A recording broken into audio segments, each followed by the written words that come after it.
ဇနီးတွေဖြစ်သူဟာသူတို့ရဲ့မွေးကင်းစကလေးငယ်လေးကိုချီပိုးပြီးတခင်အစ်စ်လေးနဲ့မိတ်ဆက်ပေးဖို့အတွက်ဂျွန်းစီကိုရှောက်လန်းလာခဲ့ပါတယ်။ဒါပေမဲ့ဂျွန်းဟာကလေးငယ်ကိုမြင်လိုက်ရတဲ့ခဏမှာတင်ရုတ်တရက်ကနားမငြိမ်ဖြစ်ပြီးစိုးရိမ်တုန်လှုပ်သွားခဲ့ပါတယ်။သူဟာတခင်လေးကိုကြည့်ပြီးကြဲလောင်စွာဟောင်းလိုက်တာကြောင့်ကလေးငယ်ဟာထိတ်လန့်ပြီးအော်ဟစ်ငိုယိုပါတော့တယ်။ဒါကိုမြင်တွေ့လိုက်ရတဲ့ခင်မုန်းဖြစ်သူဟာအကြီးကျယ်ဒေါသထွက်သွားခဲ့ပါတယ်။သူဟာဂျွန်းကိုအိမ်ပြင်ဘက်ကိုကန်ထုတ်လိုက်ပြီးတကားပိတ်ကတကောင်နဲ့ပစ်ထားခဲ့ပါတယ်။ဂျွန်းဟာမိမိဘာမှလုပ်မိလဲဆိုတာကိုလုံးဝနားမလည်နိုင်ခဲ့ပါဘူး။ဇနီးတွေကဂျွန်းအတွက်အနုညွတ်တောင်းပန်ပေးခဲ့ပေမဲ့လည်းခင်မုန်းဖြစ်သူကတော့အိမ်ထဲကိုပြန်ပေးမဝင်ပဲပြက်ပြက်သားသားညှင်းဆန်ခဲ့ပါတယ်။ဂျွန်းတယောက်ဝေခွဲမရဖြစ်ပြီးစိတ်မကောင်းဖြစ်နေတော့မှပဲအနီးနားကပျော်ရွှင်စရာအတန်တွေကသူ့ရဲ့အာယုံကိုဖန်ဆားလိုက်ပါတယ်။အိမ်နီးနားချင်းကခွေးလေးဟာသူ့ရဲ့တခင်နဲ့အတူလွတ်လပ်ပျော်ရွှင်စွာဆော့ကစားနေခဲ့တာပါ။ဒီမြင်ကွင်းကိုကြည့်ပြီးဂျွန်းဟာတခုခုကိုချက်ချင်းသဘောပေါက်သွားခဲ့ပုံရပါတယ်။အဲ့ဒီညမှာတော့အိပ်ပျော်နေတဲ့ဇနီးမောင်နှံနှစ်ဦးဟာကလေးငယ်ရဲ့ငိုတန်ကြောင့်ရုတ်တရက်နိုးလာခဲ့ကြပါတယ်။သူတို့ကလေးကိုတွားရောက်ချုံမြူကိုပြင်လိုက်တဲ့အချိန်မှာတင်ကလေးရဲ့ငိုတန်ကရုတ်တရက်ချက်ချင်းတိတ်ဆိတ်သွားခဲ့ပါတယ်။ဇနီးမောင်နှံဟာထိတ်လန့်သွားပြီးကလေးခန်းထဲကိုအပြေးလွှားတွားရောက်စစ်ဆေးခဲ့ကြပါတယ်။တကားကိုတွန်းဖွင့်လိုက်တဲ့ခဏမှာတော့သူတို့နှစ်ယောက်လုံးဝမှင်တက်သွားခဲ့ရပါတယ်။ဂျွန်းဟာကလေးပုခတ်ပေးမှာငြိမ်သက်စွာထိုင်နေပြီးတခင်လေးကိုအသားအရာချုံမြူပေးနေခဲ့တာပါ။ဒါပေမဲ့ဒီလိုမျိုးကြီးနူးစရာမြင်ကွင်းကိုမျက်ဝါးထင်ထင်မြင်တွေ့ခဲ့ရပြီးတော့မှ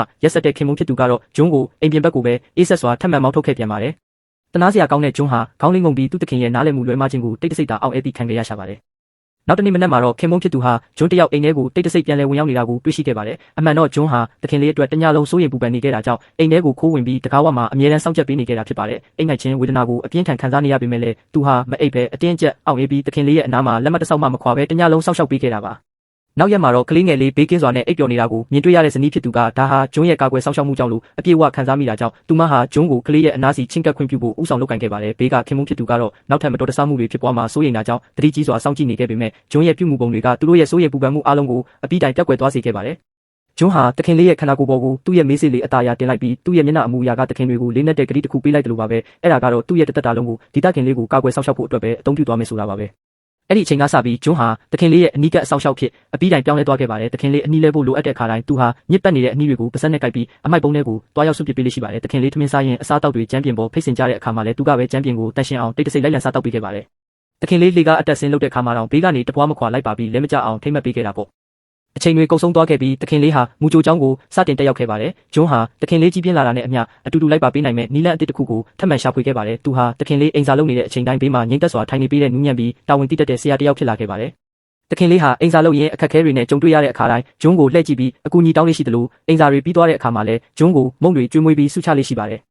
ဖခင်ဖြစ်သူအလုတ်ကပြန်လာပြီးတမိဖြစ်သူအိမ်စာလုပ်နေတာကိုမြင်တွေ့ရတဲ့အခါတွားရောက်စစ်ဆေးခြင်းခဲ့ပါတယ်။ဒါပေမဲ့သူ့အနားကိုချင်းကပ်လာတဲ့အခါတိုင်းဂျွန်းကလမ်းကနေအမြဲတမ်းပိတ်ဆို့တားဆီးလေးရှိပြီးစာတင်နေတဲ့အချိန်မှာလာရောက်မနှောက်ယှက်ဖို့တတိပေးနေတယ်လို့ပါပဲ။သူ့ရဲ့တမိဖြစ်သူကိုဒီလောက်အထိအပြည့်အဝကာကွယ်ပေးနေတဲ့ခွေးလေးကိုကြည့်ပြီးဖခင်ဖြစ်သူဟာလည်းဘာမှမတတ်နိုင်ပဲအရှုံးပေးခဲ့ရပါတယ်။တနေ့ညနေပိုင်းမှာတော့ဇနီးမောင်နှံနှစ်ဦးဟာနှစ်ချိုက်စွာအိပ်ပျော်နေခဲ့ကြပါတယ်။ပုံမှန်အားဖြင့်အလွန်နူးညံ့တဲ့ဂျွန်းဟာအိတ်ခမ်းထဲမှာရုတ်တရက်အပြင်းထန်ဟောင်းလိုက်ပြီးမိဘတွေရဲ့အိတ်ခမ်းတကားကိုအသေးအတန်လာရောက်ကုတ်ချစ်ပါတော့တယ်။